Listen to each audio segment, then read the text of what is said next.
Good afternoon, everybody. Northeast Pipe UK here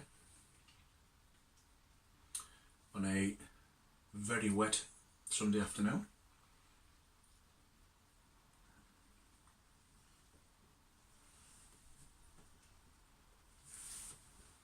I'm smoking some Prince Albert Cherry Vanilla, and I saw your VR earlier, Mel, and you mentioned the Sultanelli, Savinelli that you have, and that's the Grezza version that I have, and I must say it's my go-to pipe. Like you say, if it was a desert island pipe, this would be the one. Love the shape, nice and light, it hangs nice, smokes great, and as much as I love the 320 Oceano that I've got, I wish I'd getting the Oceano in this shape now, and also the Tortuga in this shape. I think that's probably going to be me quest in the future, is to get sort of like the different range in this one, because yeah, I just absolutely love it.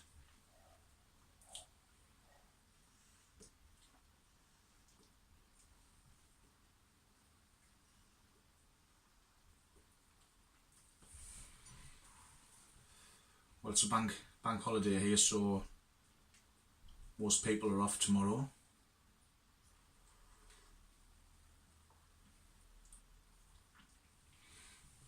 So I decided to make a huge chicken and mushroom curry, and I'm getting Karen into Breaking Bad. I've already seen it, so Karen's working her way through, so on season 4.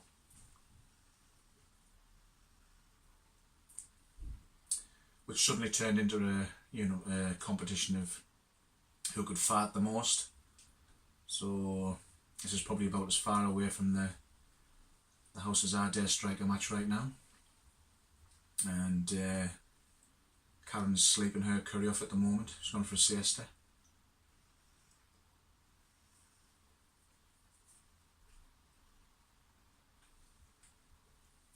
Harriet and Hugh, thank you for the VR.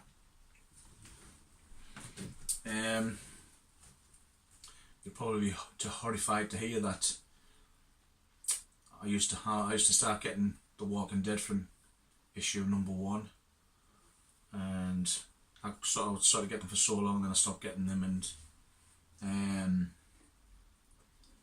I sort of gave them away. So please don't tell us how much they're worth. It was the same with Preacher. I had the full run of Preacher. And you know, they just pretty much got rid of those as well. Chronicles of Wormwood, I think I had the first 2 books of them. I think there was a book 2 where they journeyed into hell, and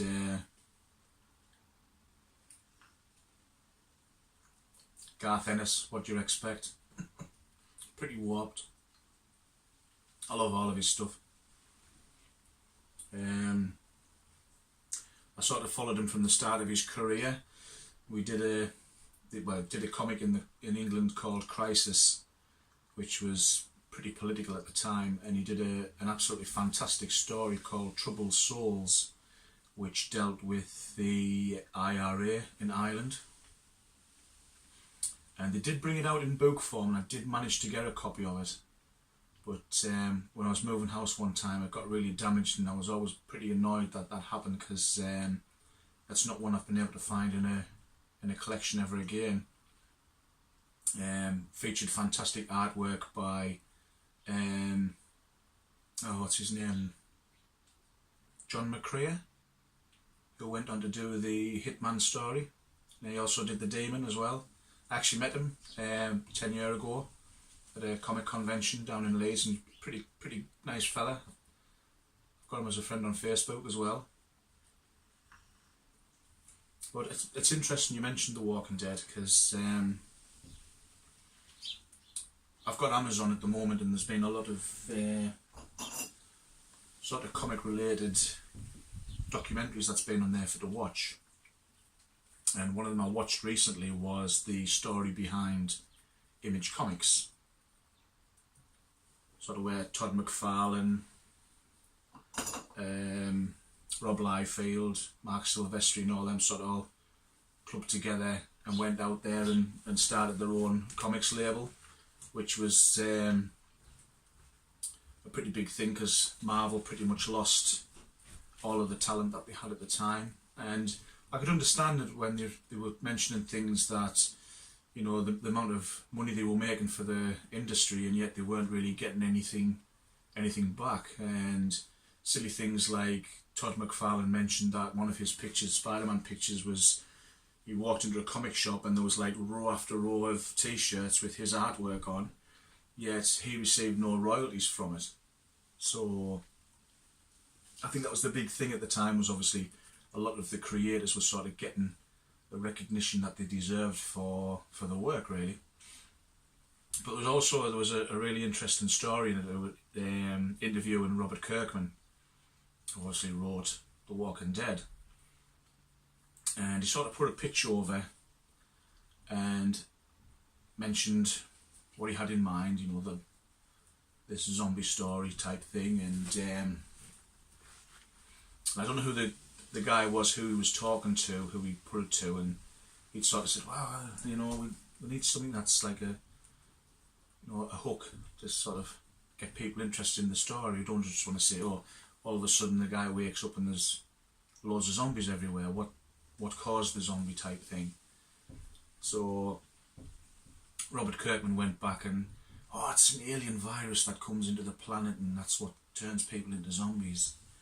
So obviously they started the comics and everything, and then several months down the line this guy had sort of pulled him aside and said, well, when are you going to bring in this alien virus part of the story? And Robert Kirkman just sort of laughed at him and said it was total bullshit. I had no intentions of doing that. And obviously by then it was too late. The comic was a hit, and that was it. So it just goes to show that what might not have been. So, and it's one of the pretty much top selling comics at the moment. I think I collected up to about book 15. I think it was just before Negan came into it, even though I knew who Negan was. So I sort of stopped collecting it there, and I don't know what the book collection is now. It must be well in the 20s now, easily.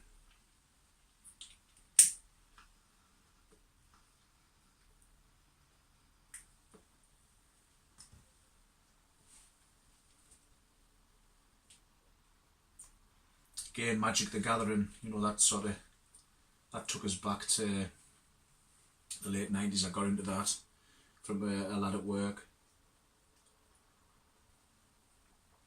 Used to finish at 10 o'clock at night on a Friday and go around his, and be a few of us there and playing that until it was daylight again, and heading back home. And God, I had tons of cards because I just went out and bought absolutely loads of packs and, you know, box starter kits, and because there was a pretty cool bookshop in Reading that I used to go to that obviously did all the fantasy stuff and comics and books and things. And so yeah, I played that many a time. Wasn't into Pokemon though, so, but I'll let you off for that one.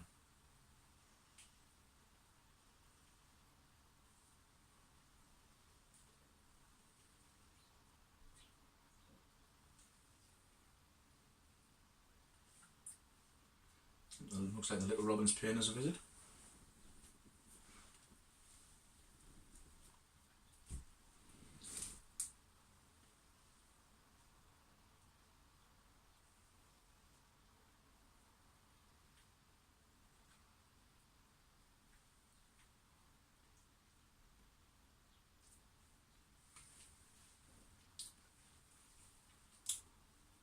It's just a nice little subtle hint of the cherry on that one. It's not too overpowering.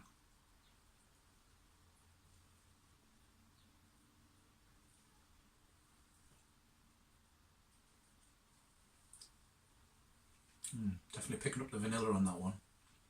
The cherry and the retro ale.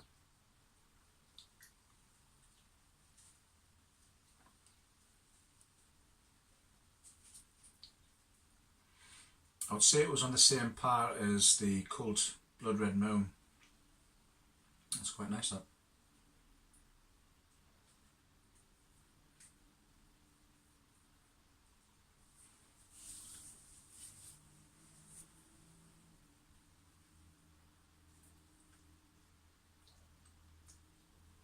I was watching Philistine's video earlier regarding people helping each other out in the YTPC, and sort of touched on to a previous presenter who needed a new computer and everything, and sort of how people have done the GoFundMe things to help everybody out. And I do feel as if, you know, sort of, what, 3 months now I've been following the YTPC, and at least 2 months I've been presenting, and I do sort of feel that we've sort of like one big cyber family. And I think Phil was saying that he's having some issues with his recording device, and he's looking to get a new phone. And I sort of put a comment on his video saying that, you know, it might be an idea that obviously when we first start out presenting, I mean, it's like me, I just use my mobile phone, but I have upgraded my phone since then because my contract was up. But I know it sounds crazy, but my old phone seems to be easier to download the video than the new one. And we all sort of find that as we go along. I mean, I'm looking now to upgrade to a tripod and a Bluetooth remote control, so I'm not having to get up and down all the time to do the videos. So I said it might be an idea to maybe say, well, do a video sometime and say, well, look, I know there's a few new presenters out there who are still sort of holding the camera up. I've got this particular camera mount that's no longer needed. If you want it, sort of let us know, and you know, maybe get so what's been a starter set for us could obviously be a starter set for a new presenter. I know there's people out there who comment but don't actually record. It might not be the case that the camera's shy or anything like that, it just might be that the case that they don't have a device that can sort of help them to start presenting. Again, we don't know what people's circumstances are, and might be somebody there who's able to watch videos but don't have a device up to date that can actually do any kind of recording. So yeah, it was just sort of like a thought that, well, if I get a new tripod or whatever, what I'm using at the moment to set me mobile phone on, I might be able to say if there's anybody out there who can use this, you know, I'll ship it out to you, and you know, I hope it gets you going until you get to a point where you can upgrade and like pay it forward, I suppose. So yeah, it was just an interesting thing that he was chatting about earlier. And again, I was mentioning with me being on the sick, it's been great that I've received a few generous yabos recently that has certainly helped me stock up and try new tobaccos, which ordinarily at this moment in time I'm being quite careful and selective with what I buy, whereas I'm not taking the chance that I was sort of 3 months ago when I was still at work, where I could go and order £100 worth of tobacco and not worry about it if I don't like it. So yeah, like simple things like that, you know, if somebody's struggling, you know, I've got no problems whatsoever to get some tobacco out to you to try, and you know, just keep you tied over until things progress. So, but that was my thoughts on it.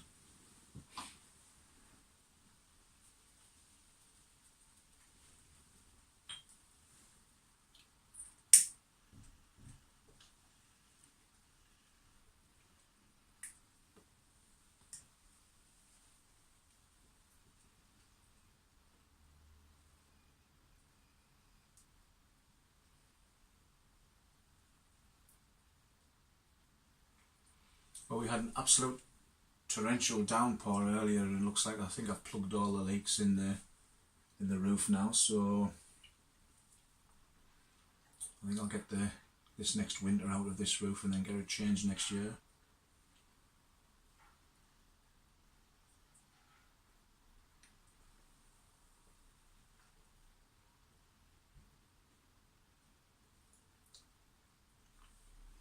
Well, listen, thanks for watching.